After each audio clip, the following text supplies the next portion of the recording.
Breaking news এইমাত্র ফাঁস হয়ে গেল 2025 সালের ইংরেজি দ্বিতীয় পত্র পরীক্ষার প্রশ্নপত্র। তো এই ভিডিওটি অনেক গুরুত্বপূর্ণ। যারা 2025 সালে এসএসসি পরীক্ষা দিচ্ছ তারা অবশ্যই ভিডিওটি মনোযোগ সহকারে দেখো। এখন রাত 11টা বাজে। তো 11টার দিকে অনলাইনে ফেসবুকে আর কি এই প্রশ্নটা ফাঁস হয়েছে। তো ফাঁস হওয়ার সাথে সাথে তোমাদেরকে এই প্রশ্নটি দেখানোর জন্য ভিডিওটি নিয়ে চলে আসছি। অবশ্যই ভিডিওটি মনোযোগ সহকারে দেখো। তোমরা যদি সম্পূর্ণ দেখতে পারো আশা করি তোমরা এখান থেকে 100% কমন পেয়ে যাবা। তো দেখো এখানে প্রথমে নম্বর আছে, 1 নম্বর প্রশ্ন তোমাদের হচ্ছে গ্যাপ উইথ ক্লোজ আর কি। Social network is a network for virus social, এটা হচ্ছে 1 নম্বর। তো এটা হচ্ছে 1 নম্বর প্রশ্ন। 2 নম্বর প্রশ্ন দেখো, কমপ্লিটিং সেন্টেন্স উইথ, মানে এখানে হচ্ছে ক্লোজটা উইথ ক্লোজ আর উইদাউট ক্লোজ আর কি কথায় যেটা বলে।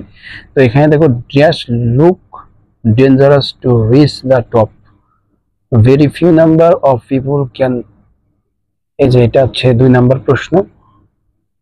তো আমি জাস্ট একবার করে দেখাচ্ছি, 1 2 3 নাম্বার করে তোমরা একটু অ্যান্সারটা বের করে নিও আর পড়ে নিও। 3 নম্বর প্রশ্ন দেখো, কমপ্লিটিং দ্য ইউজিং, 3 নম্বর প্রশ্ন যেটা, তো এটা হচ্ছে দেখো প্রথমে 3 নম্বর আছে, I am so tired that dash please take, এটা এটা হচ্ছে 3 নম্বর। তারপরে those Bangladesh is a small country we are proud of our world, B number. যাই হোক এখান থেকে তোমরা আছে, এটা একটা মডেল, ঠিক আছে, এই মডেল থেকে কিন্তু প্রশ্নটা আসছে। অনেক সময় হয় কি গুরুত্বপূর্ণ মডেল কিন্তু দিয়ে দেয়। আমরা যেমন যখন হচ্ছে 2000 আমরা যখন এইচএসসি পরীক্ষা দিয়েছিলাম আমাদের একটা মডেল থেকে প্রশ্ন আসছিল একদম হুবহু, এটা একটা মডেল।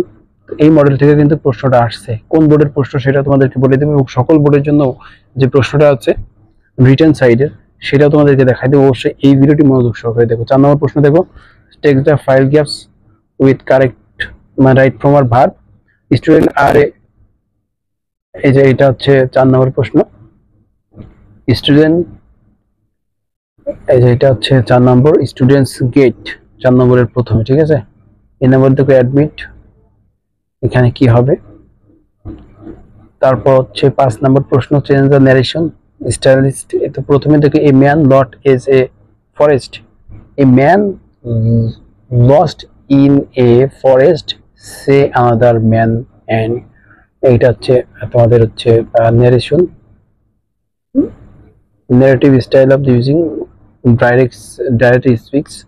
এবার হচ্ছে তোমাদের হচ্ছে 8 নম্বর প্রশ্ন দেখো, 6 নম্বর প্রশ্ন দেখো, read the following and modifier, কি মডিফায়ার পড়েছে, ম্যান হ্যাজ ড্যাশ ইউজ, তো এটা হচ্ছে মডিফায়ার করতে পারছে ইন ব্রাউন।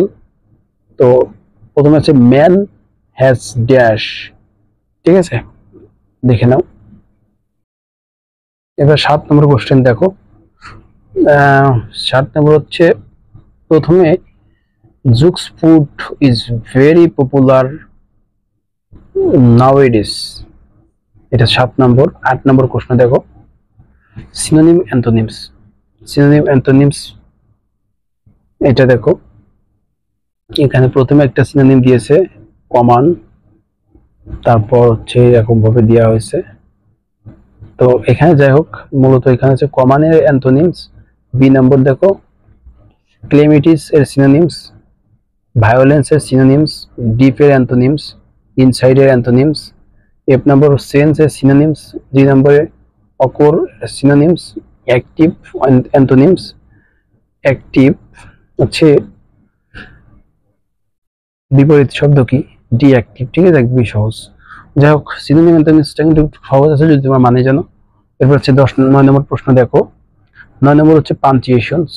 তারপর হচ্ছে ইয়াহিয়া, প্রথমে হচ্ছে ইয়াহিয়া আর হচ্ছে মিন মেম, ইয়াহিয়া আর হচ্ছে মিম। প্রথমে ইয়াহিয়া বলতেছে what's happen to you Mim, what's happen to you Mim, you are not looking normal. Mim বলতেছে yes are right my friend I am really very upset today. কাছে যে প্রথমে ইয়াহিয়া বলতেছে what's happen to your Mim, কাছে মিম তোমার তো হাসি খুশি দেখে মনে হচ্ছে তুমি হচ্ছে নর্মাল নেই, নট লুকিং নর্মাল, তুমি নর্মাল নেই। মিম বলতেছে yes are right my friend, হ্যাঁ বন্ধু তুমি সত্যি বলেছো, I am really very upset today, আমি আজকে খুবই আপসেট। ইয়াহিয়া বাট হয় কিন্তু কেন, won't you tell me the reason, মানে এর কারণটা কি? Why not a road accident look the life of our, যে বলতেছে যে কালকে আমি একটা রোড অ্যাক্সিডেন্টে গেছি, যাই এটা হচ্ছে তোমাদের ইয়েটা। তারপর 40 নম্বর যেটা, এটা হচ্ছে আর একটা সকল বোর্ডের জন্য কমান আসবে, সেটা তোমাদেরকে দেখায়। প্রথমে আছে যে এটা দেখে, যেখানে রয়েছে এটা হচ্ছে suppose you want to arrange a science fair of your college premise in a collaboration with এটা বলতেছে now principal of your college seeks in permission to use college science fair, মানে কলেজে একটা সায়েন্স ল্যাব তৈরি করার কথা বলতেছে। Write paragraph, 200 ওয়ার্ডের ভিতরে একটা প্যারাগ্রাফ করতে হবে।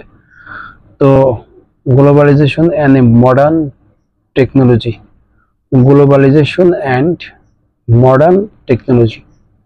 12 নম্বর প্রশ্ন, রাইট এ প্যারাগ্রাফ, প্যারাগ্রাফ বের করতে বলতেছে।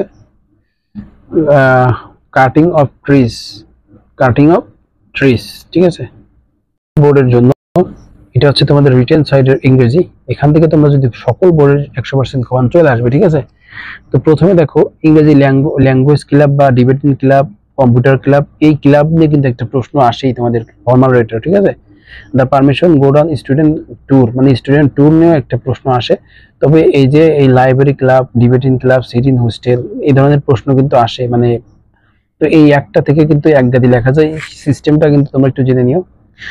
তো এরপর আছে taking step again the anti social activity in your area, social activity আর for ensuring safe drinking water of the college campus, মানে সেফ ড্রিঙ্কিং ওয়াটার। তারপর আছে for opening relief camp food effect people. তো এখান থেকে তোমরা যদি 4-5টা পড়ো, আর আশা করি যে কোনো বোর্ডের জন্য 100% তোমরা এই অ্যাপ্লিকেশনটা ফর্মালিটিটা কমান পেয়ে যাবে। এরপর হচ্ছে প্যারাগ্রাফ বাই লিস্টিং, প্রথমে হচ্ছে an ideal student using an absence of Facebook effect social media, মানে সোশ্যাল মিডিয়ার যে ইফেক্ট এটা কি, দ্য ইউজিং অ্যান্ড ইন্টারনেটের ইফেক্ট। তারপর আছে ট্রি প্ল্যান্টেশন, গাছ কর্তন, এ বুক ফেয়ার। তারপর হচ্ছে use the upset mobile phone, dangerous flavour. তো এই ব্যাড সাইডের একটা প্যারাগ্রাফ পড়লে আশা করি তুমি যে কোনো ধরনের প্যারাগ্রাফ লিখতে পারবা, কোনো বিষয় না। তারপর হচ্ছে এখানে দেখো, তো এখানে যাই হোক, এখানে সবগুলো drug addiction, food addiction, road accident, deforestation, globalization, environment pollution, water pollution, এই সকল কিন্তু ব্যাড সাইড থেকে প্রশ্ন। তো একটা পড়লে তোমরা যে কোনো প্যারাগ্রাফ লিখতে পারবা। এখান থেকে একটা ব্যাড সাইডের প্যারাগ্রাফ পড়ে নেবে, তাহলে যে কোনো প্যারাগ্রাফ তোমরা লিখতে পারবা। আর রেটার্সের অ্যাপ্লিকেশন যেটা, এটা তোমরা পড়লে 100% কমান পেয়ে যাবা। তো এই ছিল তোমাদের প্রশ্ন। তো সকল বোর্ডের জন্য এই প্রশ্নটা তোমরা সবাই একবার দেখে নাও এবং এই ভিডিওটি সকলকে শেয়ার করো। চ্যানেলটি যারা সাবস্ক্রাইব করেন চ্যানেলটি সাবস্ক্রাইব করো। ধন্যবাদ সবাইকে, আসসালামু আলাইকুম।